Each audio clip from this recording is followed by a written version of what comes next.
भाजप सेना आपण एकत्रित निवडणुका लढवत आहोत आणि आपण या जिल्ह्यामध्ये नंबर 1 वरच आहोत। दोन्ही खासदार गेल्या 35-40 वर्षापासून आपले ज्या ठिकाणी निवडून येत आहेत आणि म्हणून यावेळेला आपल्याला स्पर्धा करून गिरीश महाजन कसले संकट मोचार, हे तर जिल्ह्यावरचं संकट आहे। मी म्हटलं जिल्ह्यावर असेल की नसेल मला माहीत नाही, पण तुम्ही इतक्या जोरात बोलतायत ना, तुम्हाला भविष्यामध्ये कळेल तुमच्यावर काय संकट आहे। म्हणून आता तुमच्यावर काय संकट आहे।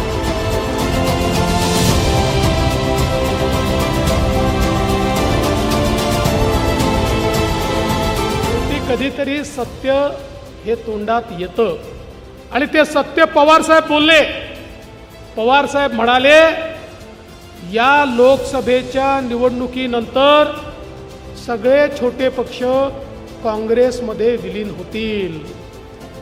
म्हणजे त्यांना आता पराभव लक्षात आला, त्यांच्या लक्षात आला आता आपलं अस्तित्व टिकवायचं असेल तर काँग्रेसमध्ये जावं लागेल।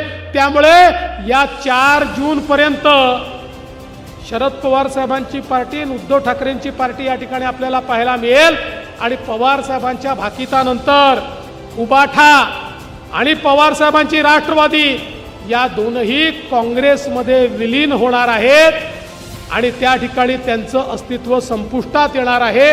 हे आजच पवार साहेबांनी आपल्याला सांगितलं आहे। या देशामध्ये एका आदिवासी महिलेला देशाचं राष्ट्रपती हे मोदीजींनी त्या ठिकाणी केलं। बंधू भगिनींनो, मोदीजींनी सांगितलंय जोपर्यंत या भूतलावर चंद्र आणि सूर्य आहे तोपर्यंत बाबासाहेबांचं संविधान कोणी बदलू शकत नाही। डॉक्टर बाबासाहेब आंबेडकर होते म्हणूनच माझ्यासारखा एक गरीबाचा चहा विकणारा मुलगा देशाचा प्रधानमंत्री झाला। बंधू भगिनींनो, या संविधानाची रक्षा करणारे मोदीजी आहेत। हे जे पाकिस्तान धार्जिणे लोक आहे, जे पाकिस्तानचे गोडवे गातात, त्यांना आता घरी बसवायची वेळ आहे आणि सर्वसामान्य माणसाचा विकास करून एक मजबूत देश तयार करणारे मोदीजी यांच्या पाठीशी आपल्याला उभं राहायचं आहे। आणि म्हणून येत्या 13 तारखेला ज्यावेळी तुम्ही स्मिता ताईच्या कमळाची बटन दाबाल, वोट स्मिता ताईला मिळेल, पण तुमचं वोट मोदीजींना देखील मिळेल,